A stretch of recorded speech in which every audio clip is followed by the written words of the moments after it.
of a little different direction. Juneteenth has long been a holiday that's been almost exclusively celebrated by Black people in America for over 100 years.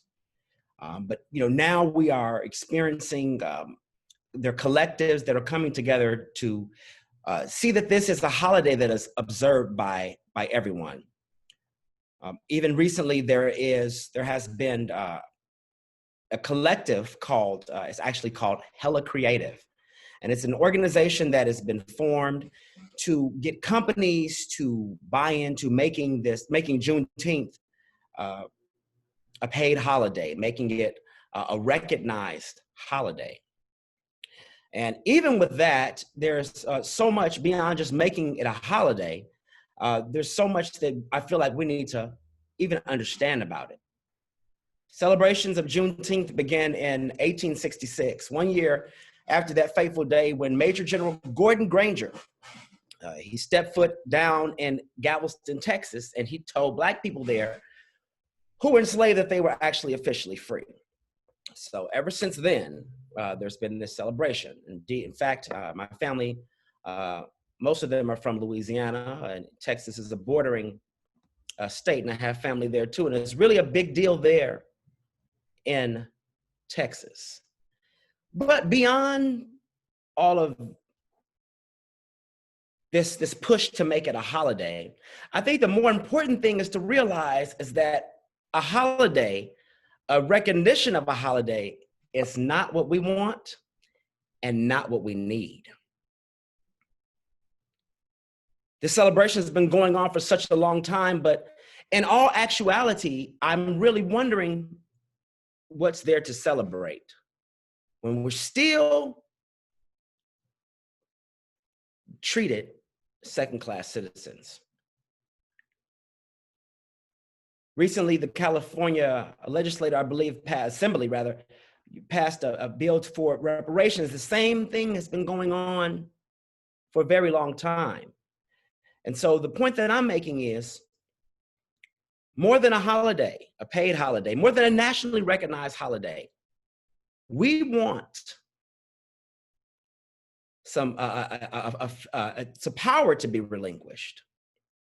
I think sometimes in situations like this, when we have national spotlights, we're forced to give up, just a little leeway, a peace offering. But a holiday won't cut it. Just in recent several weeks, there have been so many lynchings. 5 Black people have been found hanging from trees in the past weeks. T.T. Gully, Dominique Alexander, Robert Fuller, 24 years old. This was in Palmdale, California. An unidentified Black man was also found hanging in Manhattan Park on June 9th. So as we even begin to think about Juneteenth, that fateful day when they were told that they were free, I just want us to move past words. Let's have some action. Let's have some policy. Let's have some laws to back this up. That's what I'm hoping for this Juneteenth, this celebration. Black man was fired from Taco Bell because he had Black Lives Matter on his mask. I'm sure you all have heard about some of the things that have been going on at Starbucks and some of these other corporations. And I've come to find out that sometimes silence speaks the loudest. And Julius Van Hook won't let his speak for him. We must regroup on actions that we're going to take next, because words are not enough. People are listening. People are watching. People are expecting. I'm grateful for these dialogues. And these dialogues are meaningful and very much so important. But even more than our dialogue, we must organize so that we can determine what we're going to do next. To put some positive action to all of the words and the rhetoric that we share. beyond words, let's get an even distribution of power. So on this eve of Juneteenth, let's move past words and walk the walk, not just talk the talk. Thank you for this opportunity, Reverend McGarvey.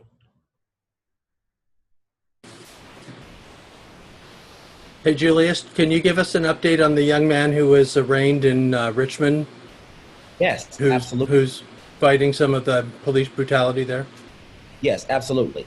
To bring it home a little bit more, in my work as the Director of Spiritual Care and Interfaith Juvenile Chaplain at Contra Costa County Probation Department, and our work with the Interfaith Council with our social justice and advocacy, there's quite a bit that's even going on in our own back and front yards that many of us may not be aware of. A young man by the name of Dejan Brown was apprehended unjustly by the Richmond Police Department. And yesterday, there was a scheduled court appearance, and he is suing the city of Richmond, the police department, as well as those officers individually. And I'm so glad that he's standing up to do that. It was actually caught on record, it was recorded, and it made national networks like TMZ, like the likes of TMZ, World Star Hip Hop, things of that nature. And I've been actually able to share with people that are oblivious that it hasn't stopped. And I think that's the thrust that I've been making with what I've had to say about Juneteenth. It's not anything new. It's just actually due to technology and being able to be recorded where the masses are able to, or have no choice but to take the blinders off to what's been happening. So I'm going to be sending out more information of how we can support Dejan, Mr. Brown and his family.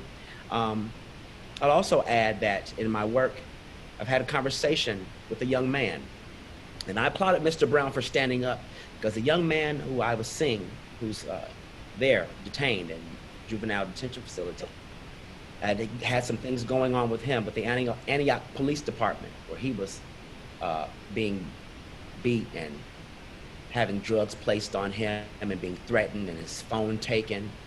And I'm telling you about this because unlike Mr. Brown, this young man was too scared to speak up. When I spoke with his parents were scared to speak up. It takes courage. I believe he only shared it with me because he saw someone who looked like him, who he presumed had a voice and had some power. So I'm sharing this to let you know that we all have a part to play in this war that we're waged.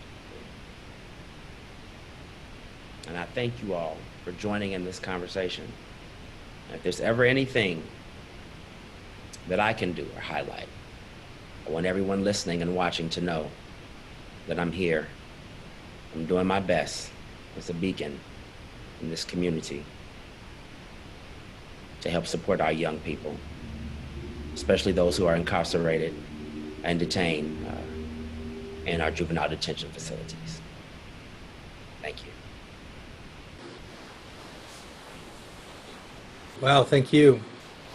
Appreciate your ongoing ministry. You've been with us for 1.5 years, and I just want to celebrate that. And we knew going in 1.5 years ago that you had big shoes to fill, but we really appreciate your important ministry here in the county, working with folks that have been in and out of the system, and especially making sure that we're helping them see a future for their own life. So Reverend Dr. Dale Weatherspoon from Easter Hill United Methodist Church is going to go next. Thank you, Reverend Will, for the invitation to participate in this webinar, if you will, and thank you, Reverend Van Hook, for getting us started. Juneteenth is also known as Emancipation Day. It's also known as Freedom Day or Second Independence Day, also known as Jubilee. It is the oldest national commemoration of the ending of slavery here in the United States. The story goes that Major General Gordon Granger along with 2,000 Union troops, rode into Galveston Bay, Texas on June 19, 1865, to tell the enslaved black people that they were free. 2.5 years after the signing of the Emancipation Proclamation on January 1st, 1863, news arrived in Texas. Why did the news take so long to get to Texas, where there were 250,000 black people still kept in bondage? Some say a messenger was murdered on his way. Some say that it was because Texas was so far away, so far west, away from the most remote slave states. And so think about that. Let's say news traveled from Charleston, South Carolina to Galveston, Texas, 1,105 miles away.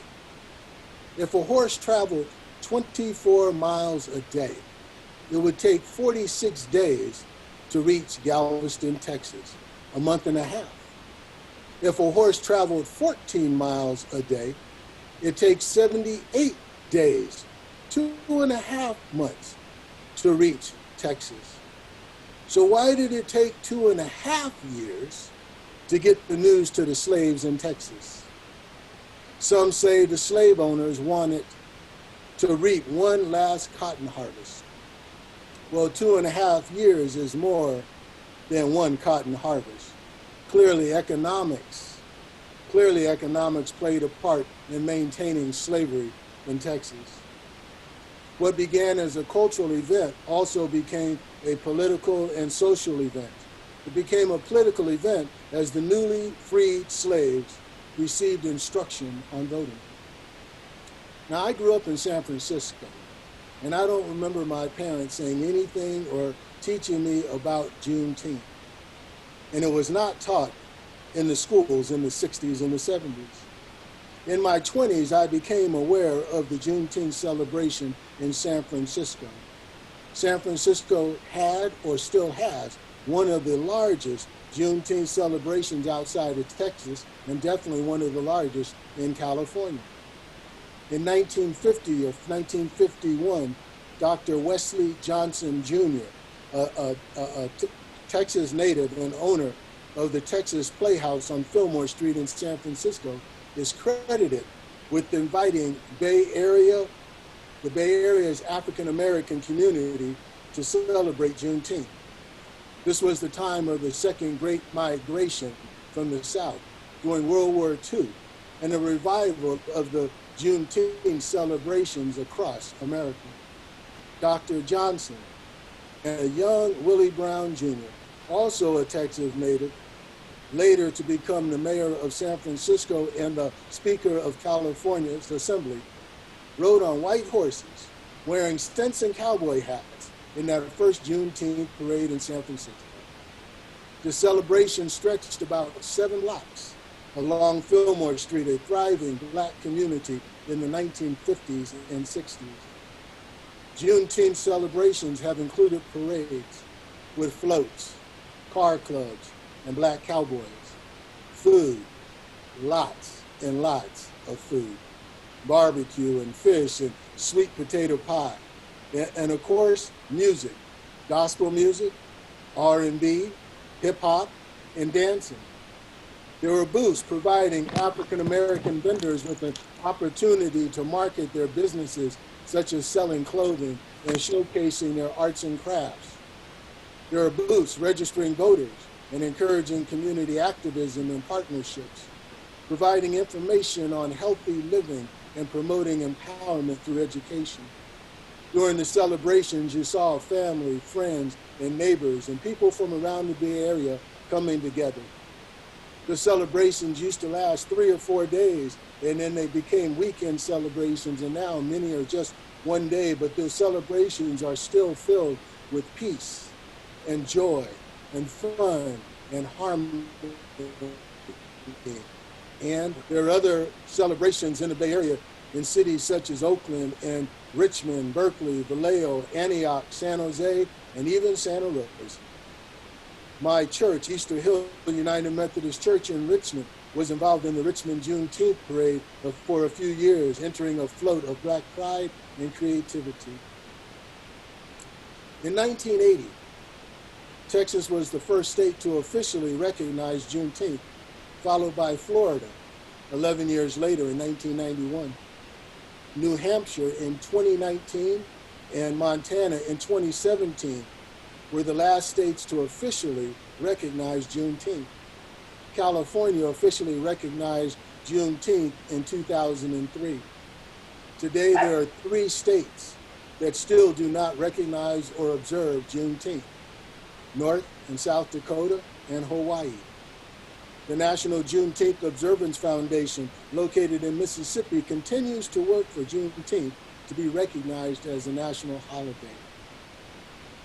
Today, Black people are still enslaved. The murders of Black men and women by law enforcement remind us that we are not free. Our movements are watched. We have to continually stay woke, be alert, and on guard each and every day. The prison industrial complex is slavery, warehousing, controlling, and slowly snuffing out the life of Black men and women. The Mississippi State Penitentiary, known as Parchman's Farm, is a maximum security prison located in the unincorporated Sunflower County, Mississippi. Parchman still has chain gangs and horrible, degrading, unsanitary living conditions. These men are treated as less than human. They are not free. Laws to suppress the vote and acts of violence threatening those who want to vote keeps Black people and people of color from exercising their right to participate in the democratic process. Like slaves, our voices seek to be silenced. The Emancipation Proclamation, signed in 1863, proclaims Black people are free. That news hasn't arrived to some white America in 2020. There are people who still see Black people and people of color as property, as less than white folks, as less than human. The truth is, we are all God's children, created in God's image. Each of us is of sacred worth and endowed with gifts to bring heaven here on earth. Juneteenth is a time to celebrate Black culture, pride, and history, to celebrate our freedom and the gains that we have made, the many, many, many great contributions we have made to the building of America. Yet Juneteenth is also a time to remind ourselves we have much work still to do, to remind white America that Black lives still matter. So we have work to do. More than protesting, more than holding signs, we must take action. We must take action through our vote, through standing up, even if it means risking or alienating family members in the name of justice. We must take action to defeat structural racism. Let's not just hold to individual conversations, but along with those individual conversations and building relationships, may we work to dismantle racism, America's original sin, structural racism, systemic racism. Let us work together. Thank you. Wow, thank you, Dr. Dale. Preach it, brother. Wow. Next, we're going to hear from Sister Rabia Keeble, who's with the Qalbu Maryam Women's Mosque in Oakland. Sister Rabia was active when we were doing our Love Your Muslim Neighbor events and actually spoke on multiple panels with us around our county, and we appreciate you being a part of our event today, too.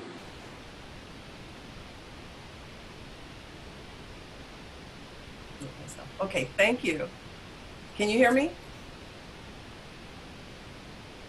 You can hear me? Oh, great. Yes, we can. Thank you. Okay, so I'm so appreciative of being here today, and it's good to see everybody. It's hot here, but I'll get started because Juneteenth is an important discussion topic. But I want to start at the very beginning here, because what features most broadly for me is the Emancipation Proclamation and what led up to that Emancipation Proclamation and the person who authored it. Okay, so in 1858, Abraham Lincoln and Senator Stephen Douglas had one of many debates, approximately 7, around the idea of slavery. So the issue of slavery was on everybody's mind at this time, as far back as 1858, if not before.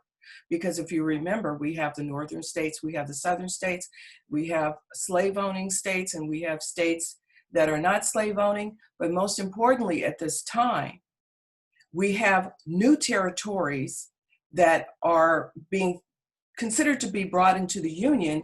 And the issue was, shall they be slave-owning states or not? So this is what all the debating was actually about. It's like, shall we allow this nation to become a slave, identified as America, the slave-owning country, or shall we confine slavery just to those states that already practice it and sort of isolate it there and not let it spread anywhere else? Okay, so now that we know what they were arguing about and debating about, let's find out a little bit more about Abraham Lincoln, the great emancipator, or so-called. So one of the things that Stephen Douglas did, and they were very good debaters in those times, he kept calling Lincoln an abolitionist. And probably some of us would probably think he was as well, because, well, he did write the Emancipation Proclamation. Well, Lincoln was not an abolitionist. He said he was not. And he was more inclined in his personal thoughts, and even stated in his speeches, to send Black people back to Africa. Of the many solutions that he came up with, which he stated in some of his speeches, was that Black people should go back to Africa voluntarily, of course, if they want to, but also to create a colony of Black people. He was a separatist. He did not believe that Black people and white people were equal.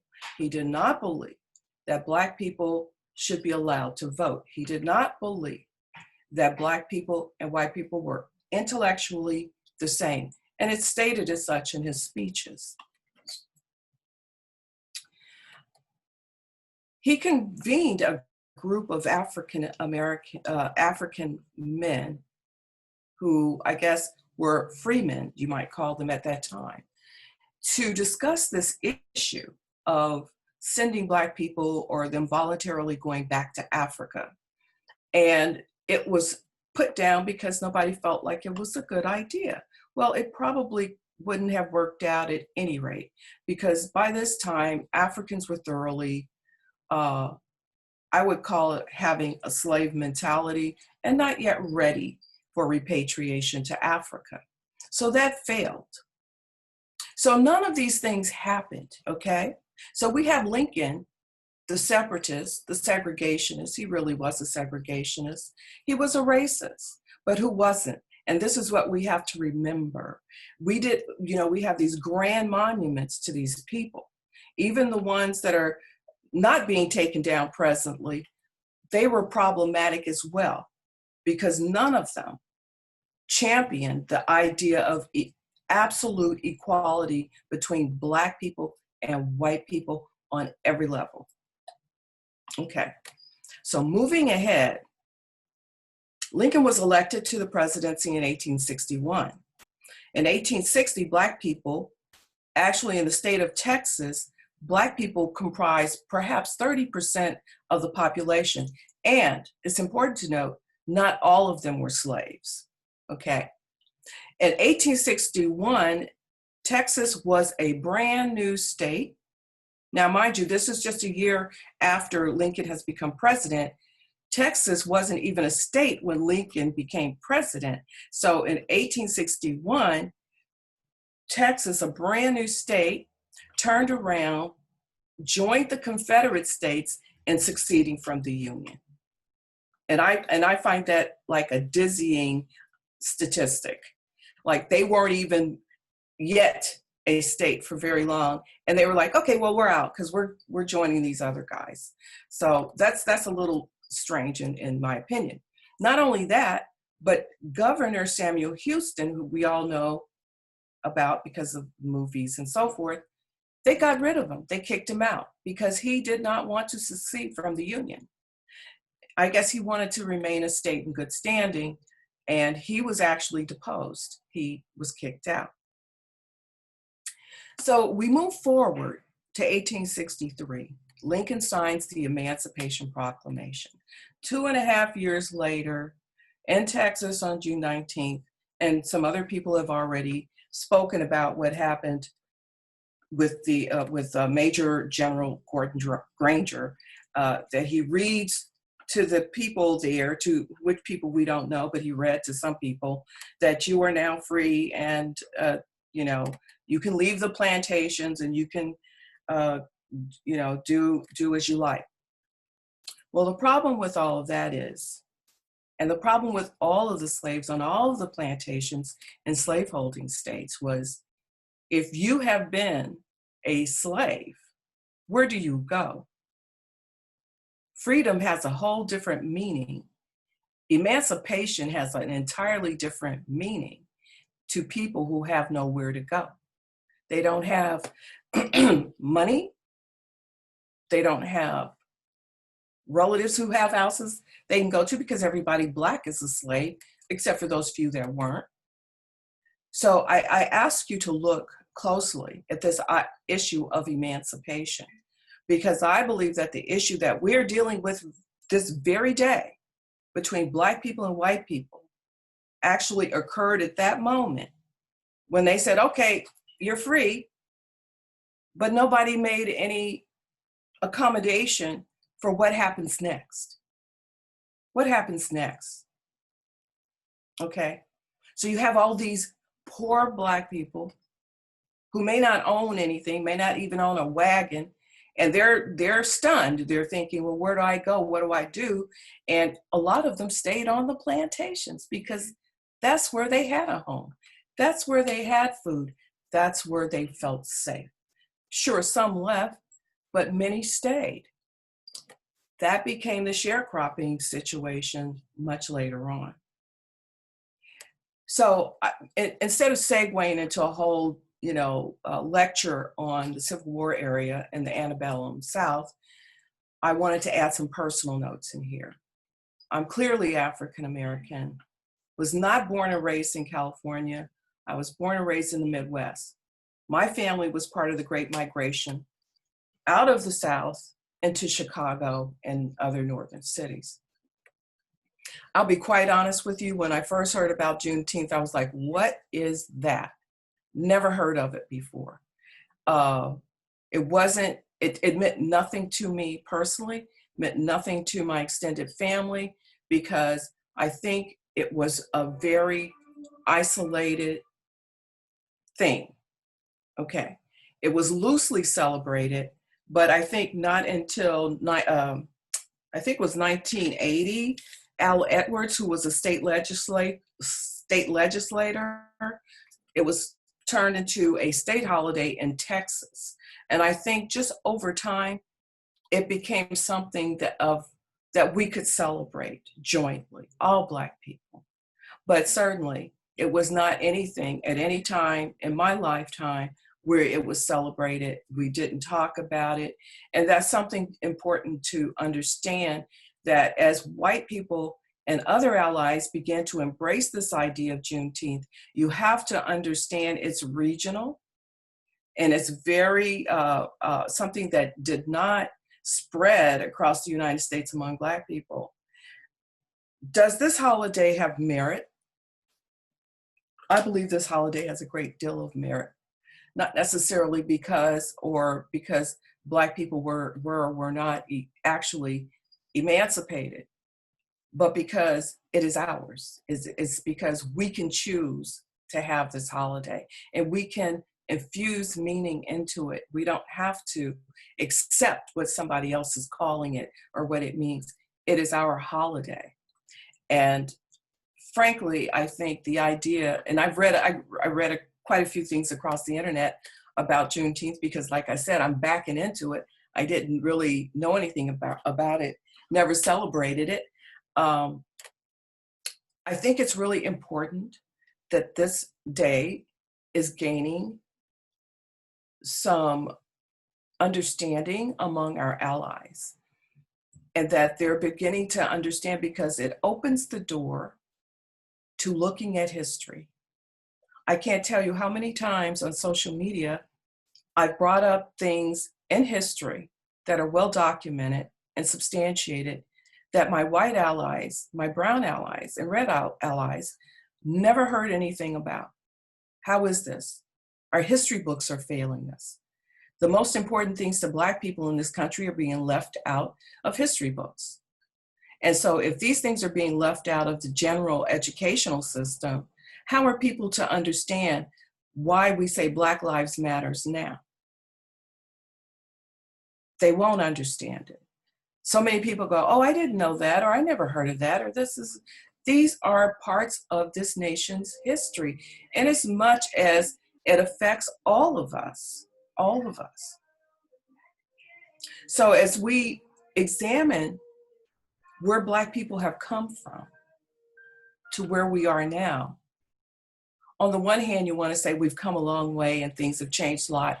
I will say this, the homework was never actually done. We had laws written, but the hearts and minds of white people never changed, because they don't understand, just as Lincoln didn't understand before writing the Emancipation Proclamation, which is another piece of paper, that there's a lot of hard work that has to go on the ground before you can so-called emancipate people who have had everything taken from them. Their autonomy was taken from them. Their languages were taken from them. Their culture was taken from them. How do you emancipate people like this? So today, if we talked about something like this, bringing people into a whole other culture, we'd have classes, we'd have all sorts of things to help them acclimate. Black people didn't have a minute to acclimate to this country, and white people didn't have a minute to acclimate to our new status. And the only thing they could do was push back. And we're still feeling the pushback today. It's like, I don't know who you are. I don't accept you as 100% human. I don't understand anything about you. So therefore, I don't want you next door. I don't want you walking down my street. I don't like the looks of your hair. I don't like the tone of your skin. And we still haven't reached those issues today. So have we come very far? I would say only on paper. We have only as much freedom as paper and laws and statutes allow us that were written specifically to protect our rights, while people were getting acclimated to us being around them and not being slaves. So we have a lot of work to do. I think all of us know what's been going on. Right here in Oakland, we've had nooses put up on Lake Merritt, to remind us of our place. That always has to happen. We have to be reminded of our place. There's always somebody that's available to do that. So we haven't come very far. We have rules, we have laws, but it takes so much to enforce them, doesn't it? Somebody practically has to call you the N-word at work in order to use, the laws to protect you from these sorts of things. So we need to keep the momentum going. We can't let up. If we let the momentum fall, then people will say, well, that was just a flash in the pan. They needed to get it out of their system. But I say, we cannot stop being in the streets. We cannot stop talking about this. We have to keep meeting. We have to keep addressing issues as they come, because they keep coming. And I think it's so important that everybody is seeing on television, social media, how the police victimize Black men and brown men. They see the videos and it can't be disputed. It can't be disputed. We're seeing it all in bloody color, just like we saw the Vietnam War in bloody color. We know it's real. So what do? Stay in the streets, keep talking about it. Allies, white allies, educate, educate. Go to the library, pick up some books on slavery, on Lincoln, on all these players. And from then on to the present, through the civil rights movement, and understand that nobody really had the well-being of Black people in their minds when these things were written. They wanted to move an issue. They wanted us to shut up and get out of the spotlight. Okay, civil rights movement, okay, sign that thing, get that thing. But guess what? The lynchings continue. Everything that ever existed before continued. So where does the work lie? Black people, we always had the same job. We will keep the same job. White people, it's on your plate to fix this because you guys brought it, you fix it. That's how I see it. Thank you, Pastor McGarvey, for inviting me, and thank you everyone for listening. Thank you, Sister Rabia, and thanks for reminding us that the work is not done yet. As Reverend Dr. William Barber says, we need a third reconstruction because the work of the first two are not done yet. And that's right, a lot of all people that are white need to do our own work, and we don't have to put Black people on the spot to do the work for us. And we're going to provide some opportunities to do that more in the future. We want to welcome Brother Sundiata al-Rashid from the Lighthouse Mosque in Oakland, who is going to be next. And please unmute yourself and lead on, brother. Bismillahirrahmanirrahim. Alhamdulillahi Rabbil Alameen. Wassalatu wassalam ala ashraf wa anbiya'i wa mursaleen nabiyina Muhammad wa ala alihi wa ashabihi ajma'in. Thank you guys for providing this space, and thank you guys for inviting me. So my family is from Texas, West Texas. My dad was born in a town called Big Spring, Texas. Most people have never heard of it. But it's the biggest spring in that part of West Texas.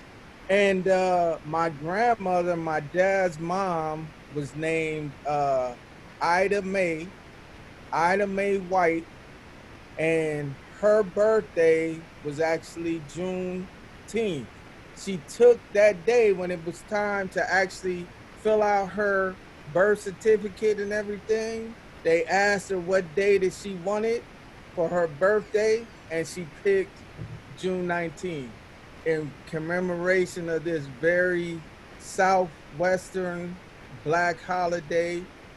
A lot of Black people migrated, as the brother earlier said, to California from Texas and Arkansas, Louisiana, Oklahoma, where Juneteenth was a big deal. And so me coming up, you know, I remember the Black Cowboys, I remember the parades in San Francisco.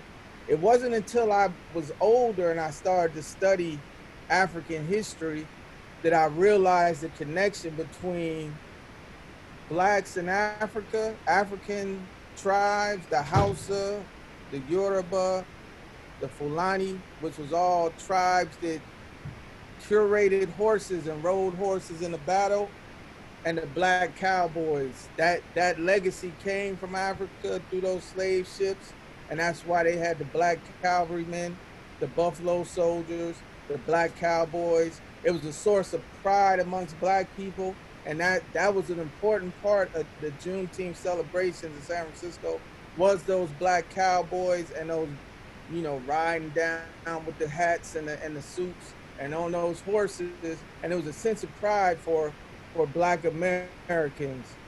And it was more specifically a West Coast, Southwestern type holiday. I don't know if it was like if Blacks in New York knew about Juneteenth or Blacks in Philadelphia, but it was definitely something that we used to do and I grew up with. and it was even attached to my family. Like I said, my grandmother, that was the day she chose for her birthday. You know what I'm saying? And you know, she was a strong black woman, and she was an Eastern Star. You know, and she was amazing. The things that she knew about life, and I feel like that story, that story of that black excellence, is what we kind of lost, and that's why people can diminish blacks to their lives not really mattering. And so I think that if we want to reclaim the regalness of blackness, we have to start looking at those type of black people who pulled themselves up from slavery. You know, my grandfather, he was born in slavery. My grandmother was born shortly after slavery. And they, you know, she died in 1984. And, you know, when she died, she owned a store and a cleaners, and she was a business person. One of the things that's been a hallmark of black reality as a people is that every 3 generations, we had these migrations, and it's hard to really establish things and be permanent because they keep us on the move as a people. So, you know, it happened with the, you know, Great Migration, and then there was another migration after World War II, and then gentrification. Just when, you know, when I grew up, Berkeley was a black suburb of Oakland, literally, but it ain't no more. You know what I'm saying? It's like, you know, people just keep getting forced out. Now people out in like Antioch and Stockton, people who the Bay Area was their home. So those are the types of things that I see that we could kind of try to remedy.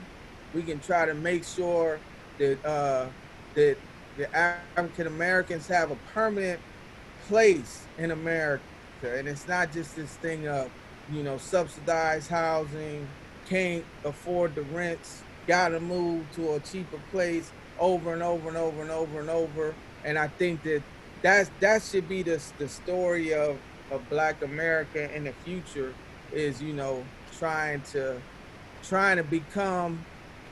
actually settle and not have to move when their grandkids, you know, the parents is one place, and then by the time they got grandkids, everybody's someplace else, and it's starting all over.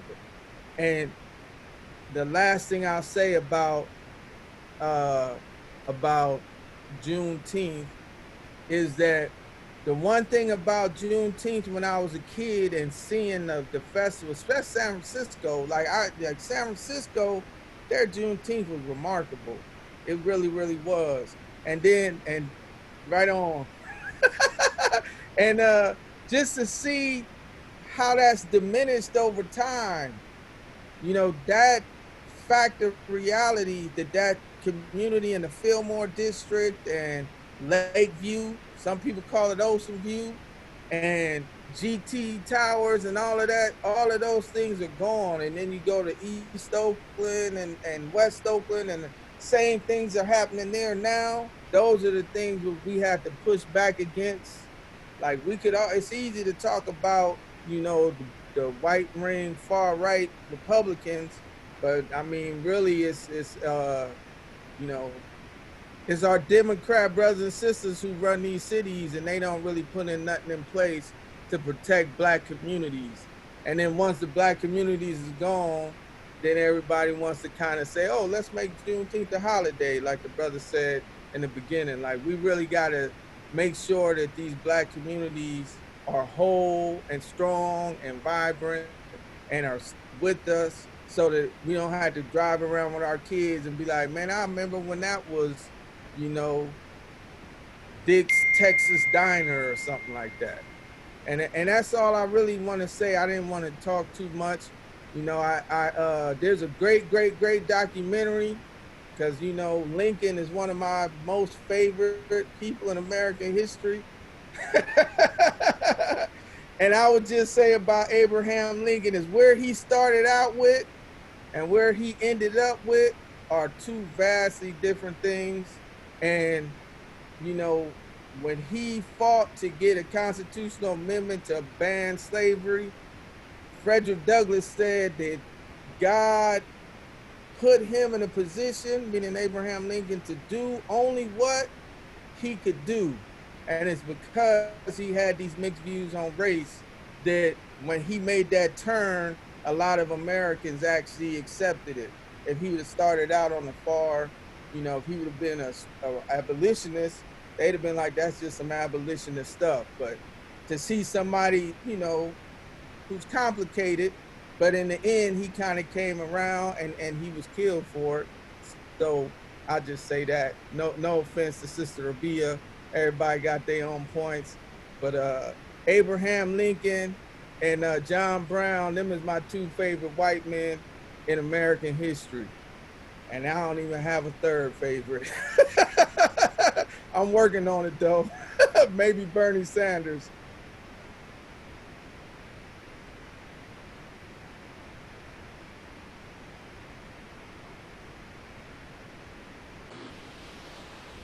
Thank you, Brother Sundiata. Glad that you're here.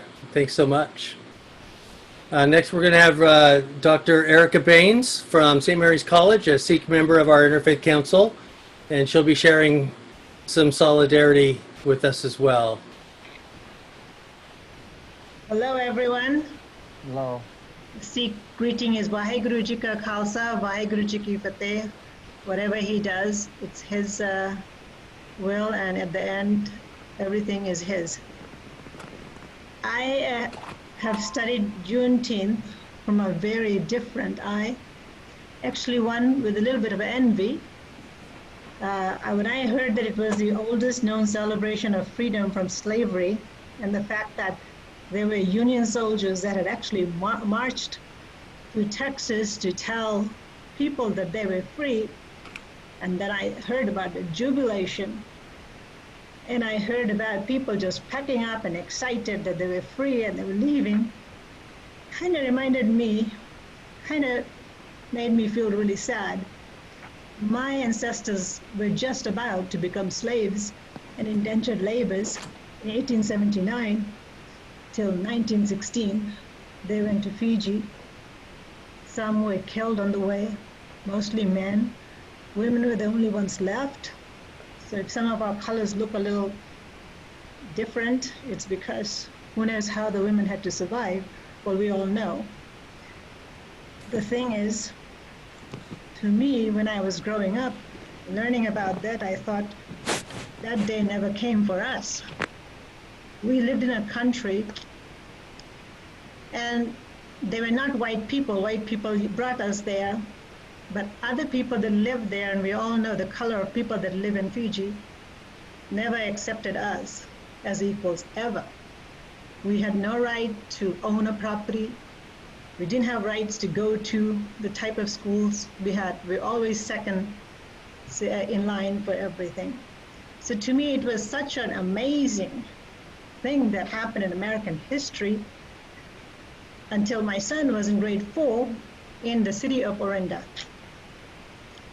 And then one day his sister was pulled aside when she was walking with a brother and told not to walk with the N kid. Went on and on and on. He was going to JC. He was pulled over by the Contra Costa police, asked where he was coming from, whose car he was driving, told that he was not who he said he was. My son is a very dark kid. Then I started to realize what I was always envious of. People did not really have that freedom I thought they had. Yes, on paper, I thought. But in my mind, even as some of my ancestors had come to the US in the 1912s and 1913s, building the railroads in Oregon, they were being pulled by their turbans on the street, their necks being, chopped sometimes, not given food for days. And both people of all colors were involved in some of the abuse. When I look at this Juneteenth, I always feel amazingly excited for people of color, especially Blacks, who had that one day of celebration. It was amazing. I thought President Lincoln had the courage to sign that Emancipation Proclamation. I always thought it was sad. It took 2.5 years for the news to get to people who really needed to hear that. And I always wondered, why did it take a civil war, and that for almost 5 years, for this to have happened? But then I always thought, what kind of jubilation must people have felt? Because we have never had that. We had to move out of the country, go somewhere else to find freedom. So I think it has to be celebrated. It has to be celebrated from the perspective that there are many people who have never had that jubilation. People that have never had the freedom. People have had to move out, to go somewhere else to find that. So yes, there is, I think, reason to celebrate. There are even slaves today, slave wives. If you are a person of a Sidri community in Syria, you are a slave wife, 12 years, 13 years, 14 years to men. So yes, that was a day that needs to be celebrated, because at least that day came.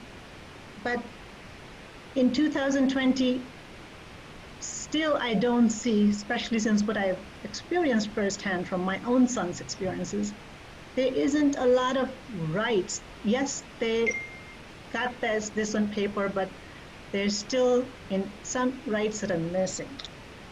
So I'm not going to dwell on anything. I think the history has been told, and I have studied it with excitement, with sadness when I saw many things.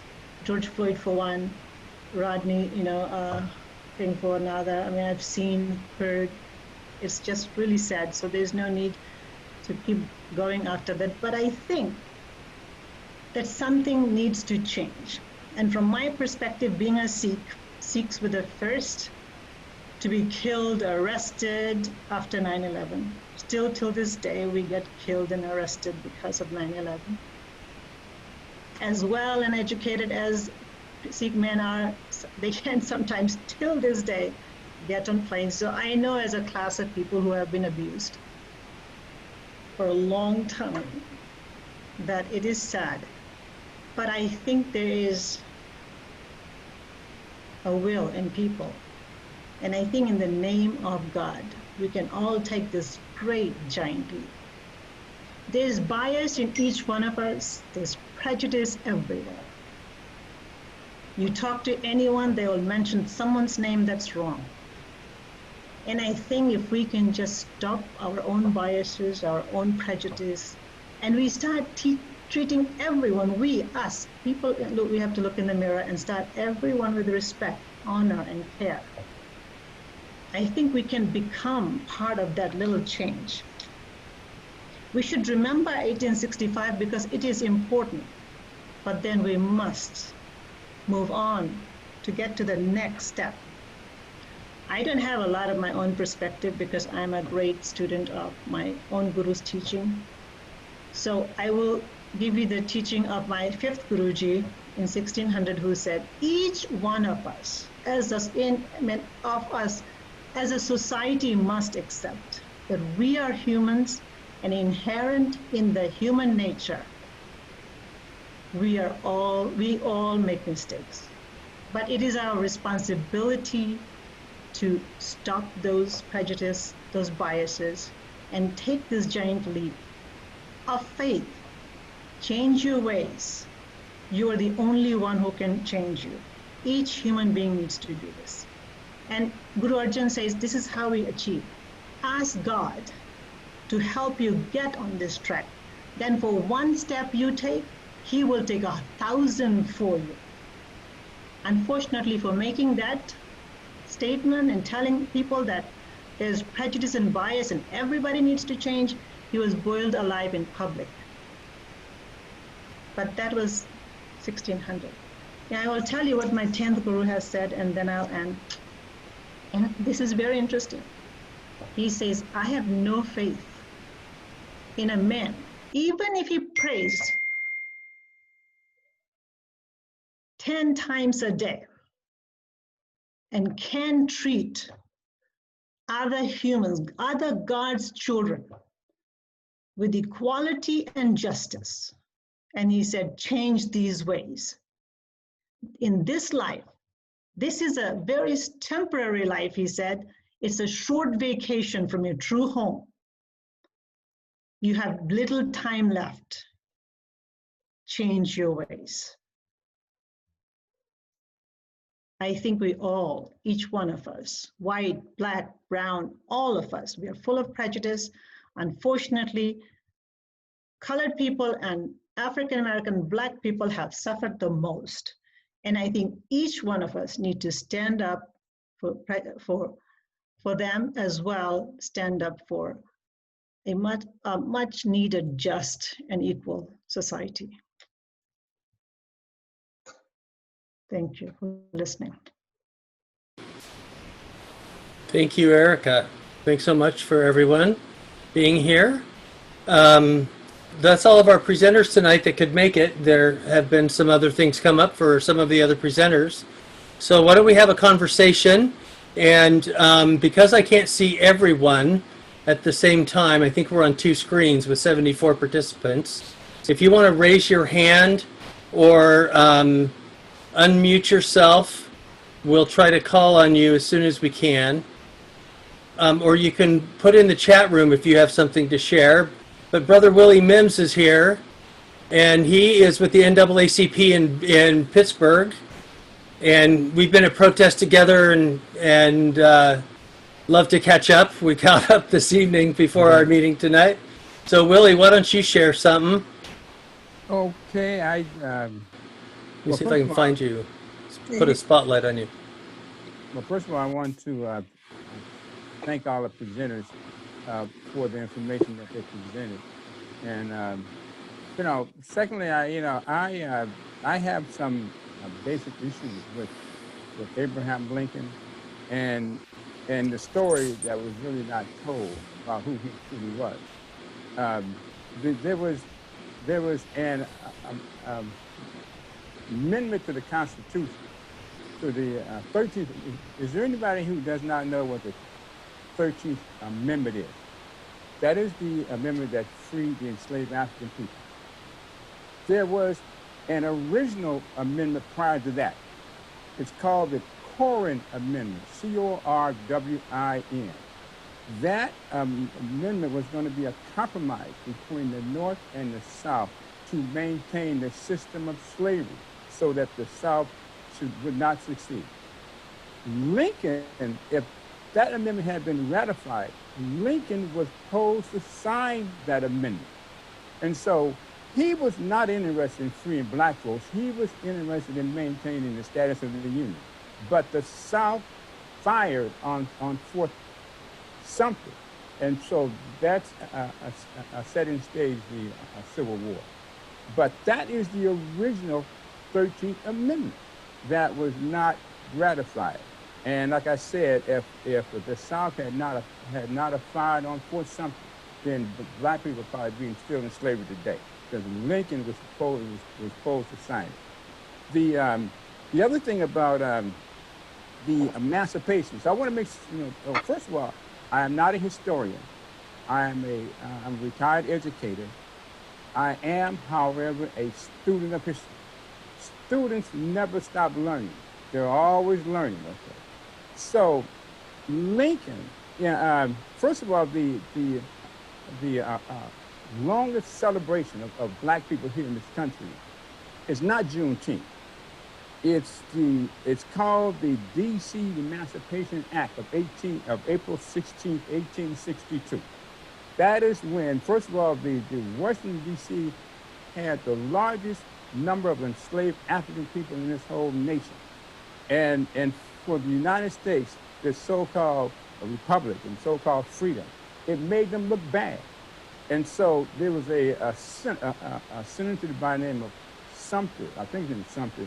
He pushed for the United States government for Congress to free all of these enslaved Africans. There were approximately 3,200 of them. And that act was signed by Lincoln. It was not his. It was not his Emancipation Act, but he just signed it. And it was signed on April 16, 1862. That day is celebrated every day in Washington, D.C. It is considered as a national holiday. Now, for those of you who pay taxes, you can remember one time the tax day came on April 16th, but you didn't have to pay anything on April 16th. You had to pay it either the next day.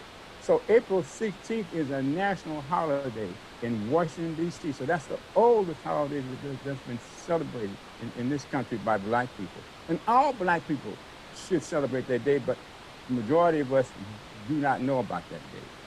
The other thing that happened with Abraham Lincoln, and he went along with it, when the war was over with, and the enslaved Africans were free.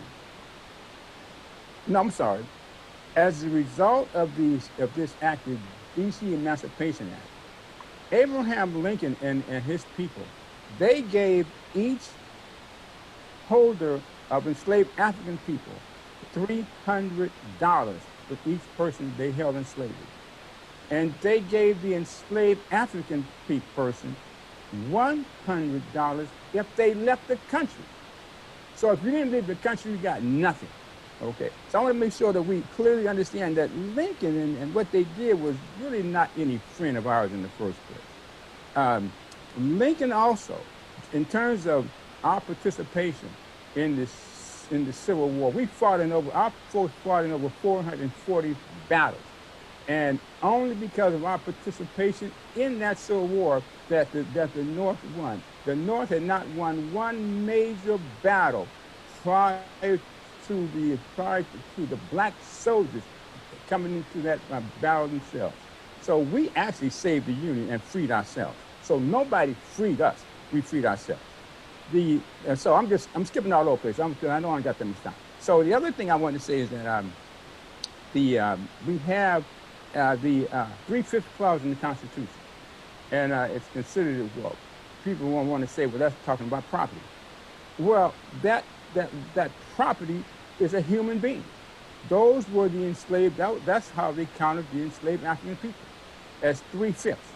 Now I don't know, everybody here should have heard about the famous Dred Scott decision. 1857, Dred Scott was an enslaved African man. He and his owner had freed him, but they wanted to test his citizenship in the courts. So he took it all the way to the Supreme Court. And there was a racist judge by the name of Kearney who ruled on his case.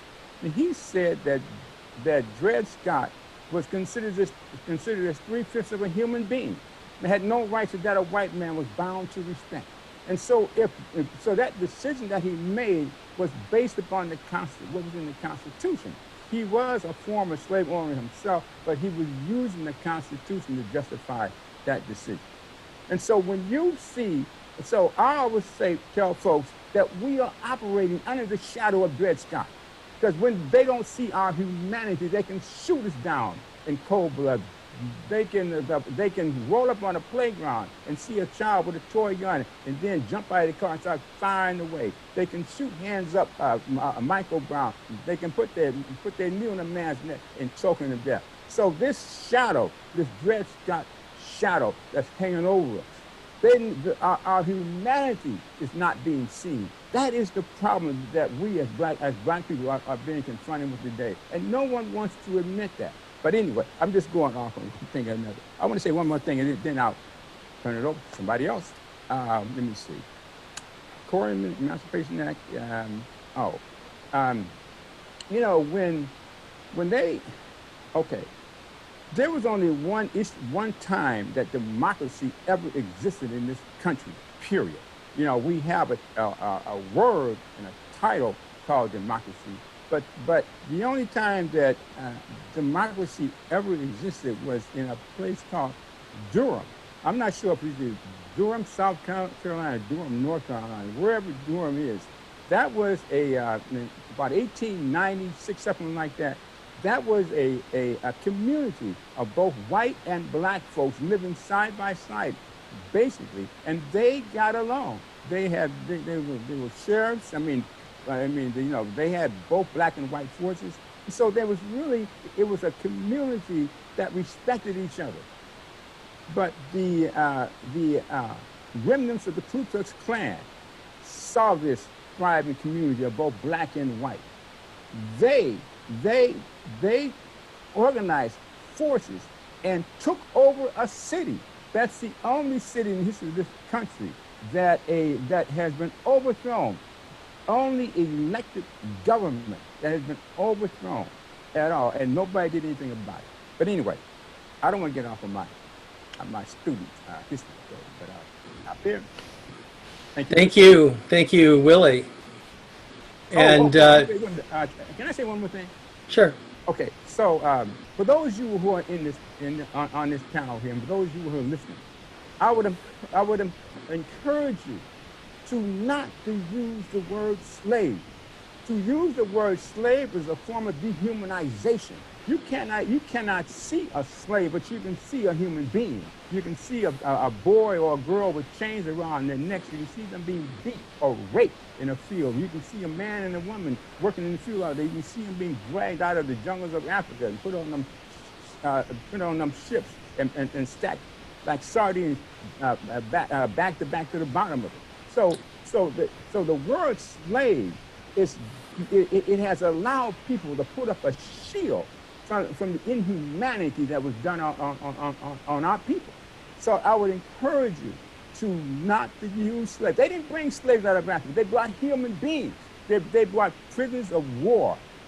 Please try to stop using it. I know it's been ingrained into our psyche for hundreds of years. So just, that's my plea to all of you who are on this panel. And I hope that you hear me. Thank you. Thank you, Willie. Good reminders that our language matters.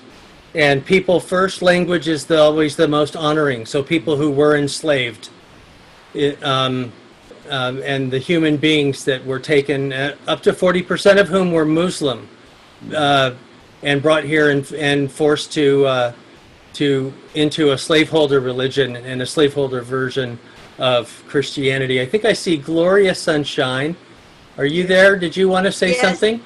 Well, I guess I am totally ashamed at my ignorance of, first of all, Juneteenth, and second of all, the history as these speakers have expressed according to Lincoln and the Emancipation Proclamation. But I was so moved at another piece I had never heard about, which I guess is June 21st in Tulsa. So I was tuning in expecting that there would be a lot of discussion also about Tulsa. Is that worth any mention, or would anybody say anything as relative to that? Well, you have more than Tulsa now. You have Tulsa, you have Rosewood, you have Durham, you have Wilmington. All of those were teeming black communities who were thriving after no more than 30 or 40 years after the Civil War. I mean, they were communities. Let me go back to Tulsa. Tulsa, for example, in Tulsa, around 1 year, money that was generated within that community only left either 2 or 3 times in 1 year. So the black community, the money circulated and recirculated within that own community. They did not, those black folks who occupied Tulsa did not need any help from, did not need any assistance from anybody. They had everything. In Durham, in Rosewood, in Wilmington, Colfax, where they lynched 154 black men.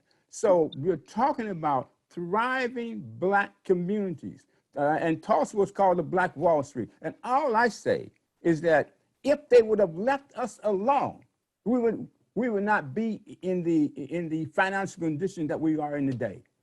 We would have been like the Wall Street that we have here, because black people were very creative. First of all, they did all the work for all those years. So nobody had to show them how to build anything or create anything. But anyway, I hope I just you that's right. And the gentrification is a conscious decision of white people not to invest in neighborhoods when black people are living there, in order to try to take them over. So even disinvestment is a part of this strategy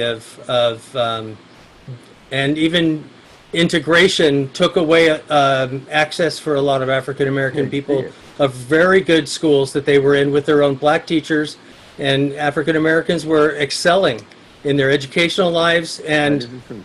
integration was done to help white people learn to see black people as equals, and we're still not there. But one more And thing, so, one more thing, Will, and I tell them. Brother Willie, we've got a few other people that want to share some stuff on Tulsa and a few other things here too. And I think Okay, good. Rabia, and then Dale, and then Arlene. Rabia? Yeah, sorry. It's a lot of clicking. And I wanted to actually say to Gloria if she can hear me. Can you raise your hand if you hear me, Gloria? Thank you. I want to be clear about what your question was, because what I thought I heard was, why isn't Tulsa celebrated the way we are talking about Juneteenth? Was that your question? You're muted. Unmute yourself, Gloria. I can't. Am I unmuted? Okay. Yes. Last Sunday on CBS Sunday Morning, which is a wonderful program, I don't know if anybody watches, from 7 to 8:30, Tulsa and the massacre at Tulsa in 1921 was the subject, and it was shocking. I mean, totally, I'm sorry again for my ignorance, but I would think that this would be something that you would be just so upset. I mean, so outraged. But I know there's so many other outrages too. Okay, so I just want to quickly say, we are outraged. Our grandparents and great-grandparents were outraged about Tulsa, Rosewood, and many others, okay? But there is very little anyone could do about it at the time. I think you remember in that special, maybe it was a 60-minute special that I saw on Tulsa, that they talked about what their parents had done mainly, and that was to keep quiet. Black people had a habit in those days, for their own safety, of keeping quiet about these massacres and lynchings, because you never knew if somebody might say something that would bring retribution down on your head. So in those times, it was important to keep quiet. We don't have those times quite the same way now. So we can talk about it now, and we can ask you guys, our allies who are white and red and brown, to also understand that history was kept from you of this nation that's important, just like so much Native American history was kept from you. Latino, Hispanic American history was kept from you. So that's why when I was talking initially, I said, it's gonna be up to you guys to get the education you so badly need about what really went on in this nation and why we are where we are right here today, okay? So Gloria, thank you for that question.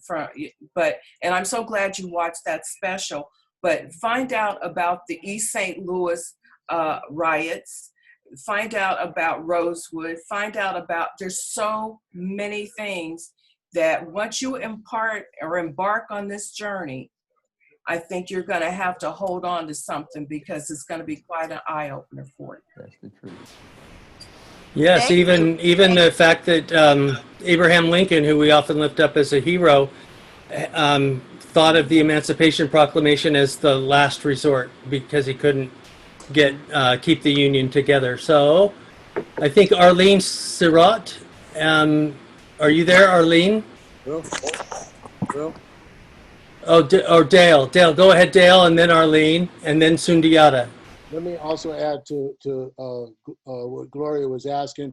This may sound like a ramble, but hopefully you understand this all ties together. Rosewood. First of all, Black people are very intelligent people. They have had their own businesses. If you do the study, which they don't teach you in school, do the study of all the inventions Black folks in America have contributed to our daily living. Many of the things that you use in your household today, electricity and so on, were invented by Black folks. So they called Tulsa Black Wall Street. Folks know how to run businesses. And so one of the things we can do today to help in the Black Lives Matter movement is to support Black businesses. San Francisco, the reason the Juneteenth parade celebration isn't as big as it used to be. San Francisco used to be about 12% African American. Now it's down to 6% because of gentrification. Redlining makes it hard for folks to buy homes. Some folks have said one of the worst things that happened in America for Black folks was the integration of schools, because once the schools were integrated, the schools no longer taught Black history. And so that's why we have so many folks that want to go to the Black colleges. They can learn about Black history. They learn who they were and who they've come from. And so there's a lot of things that they haven't taught white folks in school, like the Tulsa. It's like they hadn't taught the Black folks in the school. So we have to learn these things. We are upset about this. So when our number 45, the president wants to go to Tulsa on Juneteenth to make a speech, that's nothing more than dog whistle language to say, we want to continue to have this be white America, and we're going to squash the people of color. That's a signal. He is not, how I say it, he knows what he's doing. He's right, got I folks believe around that. him, Yes. okay? And so he's trying to say, we don't want people, Black folks, to rise up to be self-sufficient anymore. We don't want them to have their businesses. We want them to be dependent on us. Thank you. I will add one last thing too, in case I don't get a chance. The 13th Amendment. The 13th Amendment to abolish slavery had one caveat in it. For folks that were incarcerated, they can still be treated as enslaved people. That's why you have a lot of folks that are incarcerated that are working for Levi's, making jeans, might be making your airline reservations when you call as call centers, and they're getting paid pennies with no health care. Yes, they don't tell you that. Oh my God. For major corporations. Yes, the 13th Amendment did not end slavery. That's right. There's a great movie on Netflix called 13th that goes into the history of this and why, after the Civil War, the increase in controlling Black bodies and brown lives was through our criminal justice system. Arlene Sarot, and then Sundiata, and then Sandy. Hi, I'm Arlene Surratt, and I just wanted to thank you for this program and all the education that you're bringing to us, and help us to become better allies and continue the work. That's all I wanted to say. Thank you. Thanks for being here. We appreciate it. We're all in this work together, and we have to sharpen our swords together. Sundiata. Yeah, I just wanted to say that one of the things that back in the time before integration was the Black people had a strong Black press. Like they had different newspapers in different cities, like the Pittsburg Courier.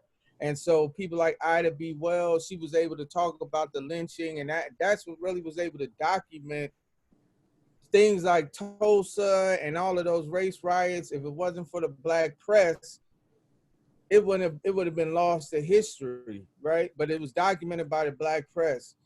In today's day and time, there is no Black press. Like the Black press has been one of the fatalities of integration. So I think that one of the things we have to do is we have to reach out to Black individuals and Black organizations to document their stories so that 100 years from now, we'll really know what happened to George Floyd. We won't have to try to sift through this debris of, colorblind society that a lot of people are trying to produce. So we definitely need the only reason why we're able to know about and like the brother said earlier, I think it was Dale or maybe it was brother Willie. Those race riots was common after World War I. When Black people came back from the war and they had a certain sense of pride, and they was like, we just got through standing up for rights, we should be getting some rights here. The way they dealt with it was all of these white mobs would go into Black places and they would burn down the places and destroy the businesses. Those was common things. Tulsa, Oklahoma was not like a runoff in American history. That was post World War I America. When they said race riot, it meant whites killing Blacks and burning down their houses. After World War II and Vietnam, when they said race riots, it meant Blacks, burning down and looting neighborhoods and communities. But the original term race riot was simply white people, you know, doing what white folks do. That's messed up.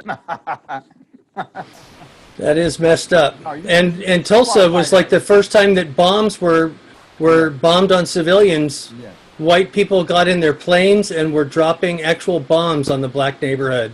That was that was the level of terror and violence that was going on in the United States. Now we've got to stop the police brutality because we've legalized so much of their systems of control. That is right. Sandy Goldberg has her hand up. Are you there, Sandy? Yes, hi, I'm here. Thank you. So thank you for the program. This has been amazing and so eye-opening. I too feel so ignorant to so much of this history that was never taught to me. But as white people, I am trying to do my part, and we are having a Juneteenth education at the place where I work, and I'm kind of leading the charge, and I need some help because I created an educational piece that just talked about what Juneteenth was and what it meant. And I shared it with someone who's kind of an assistant to me in the practice. And she felt like she couldn't put it up. She couldn't put it out. And she said, people will look at me differently. And they'll say, oh, poor you. And they'll feel sorry for me. And I didn't want to do that to her. That wasn't my intention. I'm trying to educate people to know what Juneteenth is. So what would you say to that? So that's one of the reasons why we are doing this program, so that we can hear from folks what Juneteenth means, because it's a mixed bag. It's a commemoration of an Emancipation Proclamation that was never fulfilled. And the 40 acres and a mule and so many other promises were never fulfilled. True equality was never fulfilled, partly because white America could not bring it into their own heart. They couldn't do their own work that quickly to start viewing others as equals, and we're still living with the consequences. So we're hoping that this this recording will be up on our Interfaith Council's YouTube. If you want to share other links with other folks, folks are only going to be able to learn and grow from where they are, and if they're not ready yet, give them some other baby steps. Do we have some other suggestions from our speakers and other folks that have that want to share with some possible ways to help our sisters and brothers open their eyes a little bit and do what little work they can? Maybe it's the president himself putting his rally on this day that's opened some people's eyes enough to at least Google it to see what Juneteenth is all about. Well, I would say this, and we've heard these as sayings, but be the change you want to see. I said earlier that sometimes when we're standing up for truth, we're standing up for justice, means we have to take some risk, and that means we might lose some friends or some family along the way. In our scriptural tradition, it says the light always overcomes the darkness. And so be the light, bring the light into the world. And so the darkness is the ignorance, the darkness is the lack of knowledge, the darkness are the things that haven't been taught. And so we need to bring those things to light, because as we do, we begin to see one another's humanity. We begin to see not as the other or something to be feared, but we see the other's full humanity. We only fear what we don't know. We only fear what we don't know or who we don't know. So we got to work at building those relationships across cultures, across town, across barriers. Diana put a link in to a Facebook link in the chat room that you can go to. You can also look at other history books that have tried to fill in where the history books that don't get approved by Texas or some of these large states that have a stranglehold on publishing textbooks for education. In order to keep these stories from being told, we have to find these revisionist histories. And if you have other Juneteenth events that you want to share, I invite you to put a copy in our chat room for everyone to see, and I'll post all of those that are good educational and Juneteenth on our Interfaith Council Facebook page. So you can go there to look for some other events. But I know that the United Church of Christ is doing one tomorrow morning at 9 a.m. Our local presbytery of the Presbyterian Church is doing one Sunday evening at 5 o'clock that Reverend Kamal Hassan is leading, and you can go to presbyteryofsf.org if you want to learn more about that vigil. And please share links in the chat room. Willie or others want to share? Yeah, I just wanted to say that to Sandy, first of all, when you putting on anything like this, you really have to have an understanding about a simple understanding about what Juneteenth is. What's the purpose of Juneteenth? What happened? Why is it necessary? Why are Black people celebrating this day? Now, the simple answer is the General Gordon Granger, when he sailed into Galveston, Texas on June 19th. And it was his announcement to all the enslaved Africans and also to the people who had them enslaved that slavery was over with, and that this country, and so this was his announcement to those people that the end of slavery was there. And according to the history books, that was the last place that held Black people in slavery. It was in Galveston, Texas, but that is not exactly historically accurate. The last battle of that Civil War took place at the Palmyra Ranch in Texas, and that happened, I think, in July of that year. But the main one is the celebration of June 19th, so everybody knows that day. So if you have that simple information in your head, that this is the day that this General Gordon Granger sailed into Galveston, Texas, and made the historic announcement to both the owner and the people who owned it that slavery was over. And the last announcement, not the first announcement, the last announcement. Right. The last, yes. Well, Thanks. Other sharing. Other folks want to share? You can unmute yourself if you can. We're only going to go for a few more minutes, and then we're going to call it a night. But thank you so much, everyone, for participating and hanging in here for more than an hour and a half. JPH. Yes, Javier Pruitt-Hill. Thank you, everybody, for hosting and for contributing. Born and raised San Francisco, about 3 generations in. I appreciate everyone who spoke. When talking about Juneteenth, it's a very important date in history. However, where are we going to move forward? How are we moving forward? What type of actionable items can we leave with today? The sister that spoke earlier, she talked about sending or white folks doing the work themselves as well. We look at the indoctrination of white supremacy in our classrooms. We've learned a lot about white history over the generations. What are some actionable items we can leave with so folks don't forget about the Tuskegee experiments? They don't forget about Tulsa. They don't forget about Rosewood. They don't forget about Juneteenth. So I would just like to see us as a group come up with some action items for all of us before we end the call.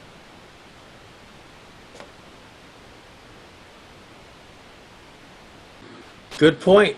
What are some action items we'd like to see? Ways we can be people of faith living it out here in the world. You can unmute yourself. You can just say one thing that you're going to do on June 19th. Well, I'll be participating in 3 Black Lives Matter marches tomorrow, and I'll be speaking for a short minute, so 5 minutes on one of them. I don't know what I can say in 5 minutes, but I'll do what I can to get as much information as possible. They don't want me to speak longer than that. You know, it's a kind of a large program, so everybody's limited. But I will try to enlighten them on Juneteenth. You know, one of the things I'll tell you that in terms of Juneteenth, the majority of the celebrations that Black folks have been doing, they consist of a lot of music, a lot of dancing, you know, poems and stuff like that. But very little history is done. So why have a historical event without a historical component to the event? It is insane. And so, you know, I'm going to give them what I can 5 minutes. But that's what I'm doing.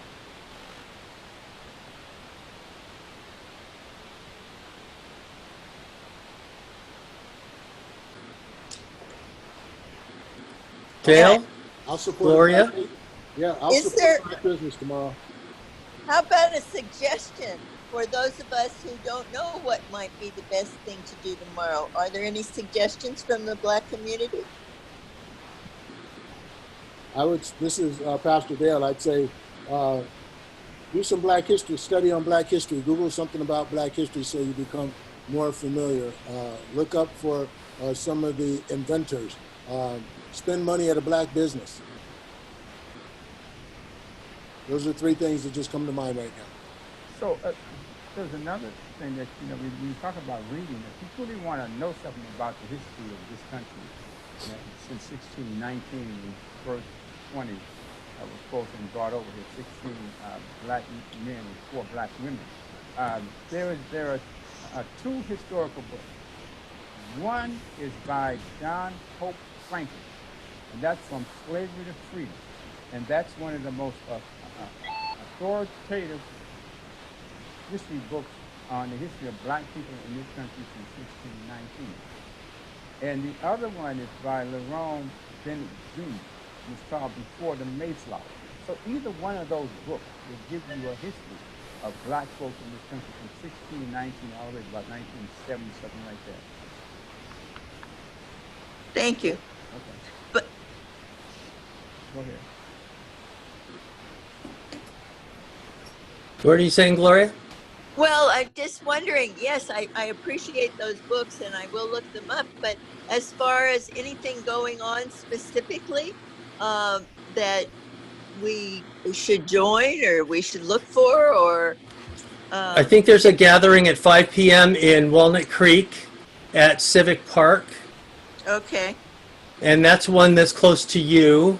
Right. There's been some Juneteenth celebrations in Richmond, but with the COVID-19, it's Gerald wasn't organizing it this year. And there's a lot of online things that if you just look for Juneteenth celebrations online, you might be able to find near me, or you can find some national ones. I'm going to post a lot on our Facebook page, and so you can go there.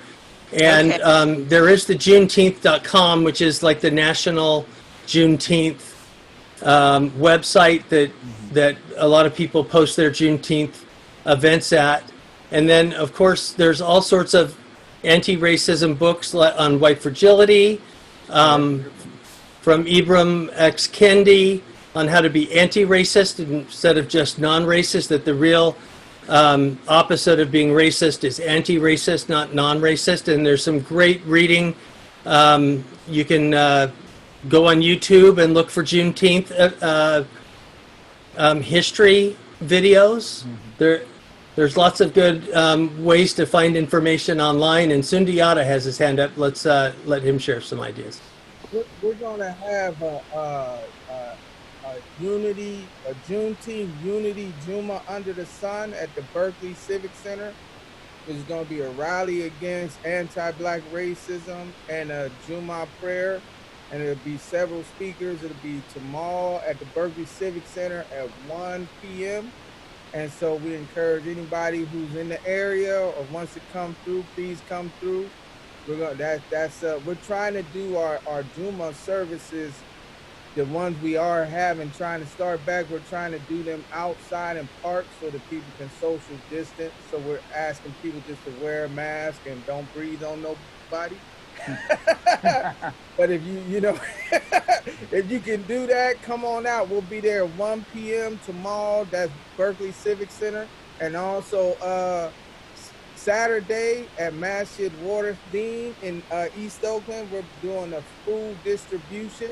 And that's going to be 1,600 prepackaged food boxes that will be given out to the community.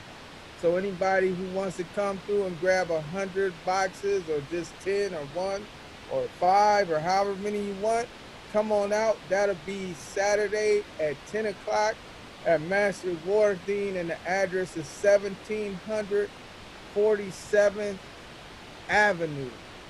Don't go to 47th Street, because that's going to be North Oakland. You want to go to 47th Avenue, and that's going to be East Oakland. And, you know, that's where a lot of need is. So those are 2 programs for Juneteenth that we're going to be trying to do. Both of them are in Alameda County, but we're inviting all of our Contra Costa brethren, you know what I'm saying?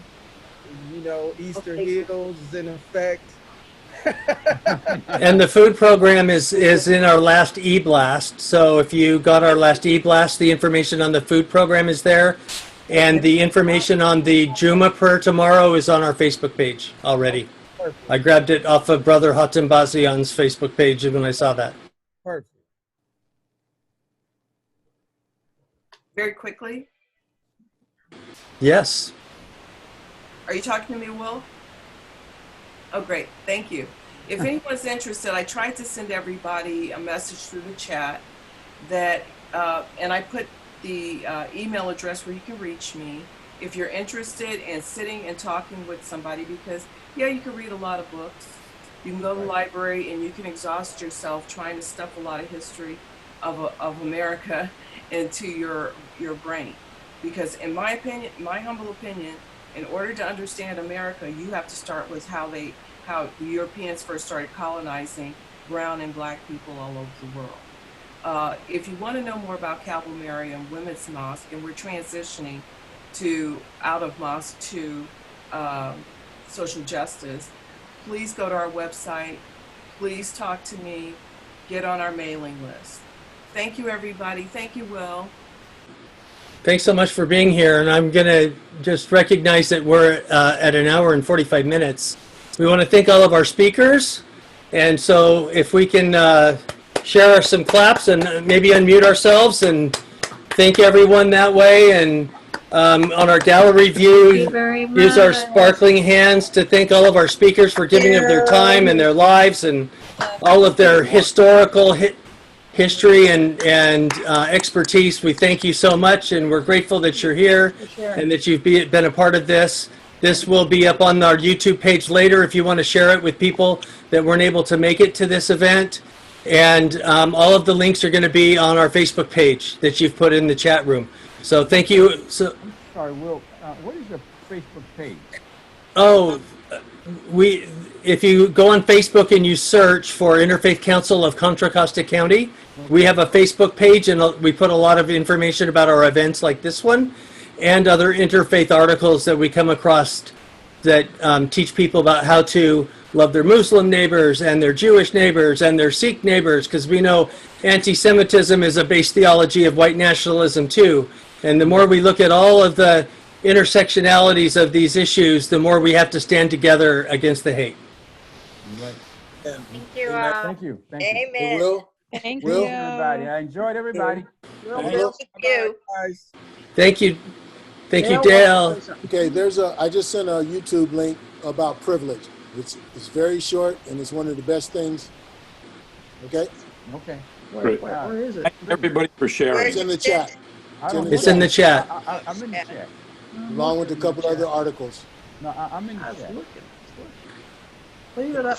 Dale, is that the one from the United Methodist Church on discipleship? Racism is not a black problem. White silence is no longer a privilege. That's one of the two articles I sent, and I also sent a YouTube video. Okay.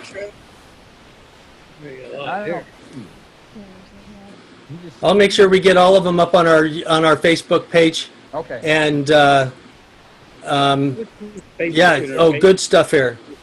I don't Okay, know. thank you. Not a good stuff. Thanks again. Will, Thank you. Very historic church you pastored. And it looks like Rabbi Jill is mentioning that the Temple Isaiah is hosting a discussion based on Ibram Kendi's on how to be anti-racist tomorrow at 12:30. So go to Temple Isaiah if you want to find, or templeisaiah.org. Is that right, Rabbi Jill? Or is there a hyphen between Temple Isaiah? Don't think so. There is a, yes, there's a hyphen. I can try to put it up real quick for you. Temple-isaiah.org. Temple-isaiah.org, yeah. Sorry, one of the YouTube videos started to play in my background. Oh, Thanks, okay. Rabbi Jill. Thanks, everybody. Thanks all the members of East County Shared Ministry I saw here. Good to see folks from Ileton and Rio Vista here on this call, as well as Pittsburg to Oakland. Appreciate everyone's presence. Thanks for the invite. Thank you. Thank you. Thank you. Be well, have a good Juneteenth, and then share something you learned with someone. Will do. Yep. Be well. Okay. Thanks, siblings. Bye. Goodbye, everybody. Bye. Bye.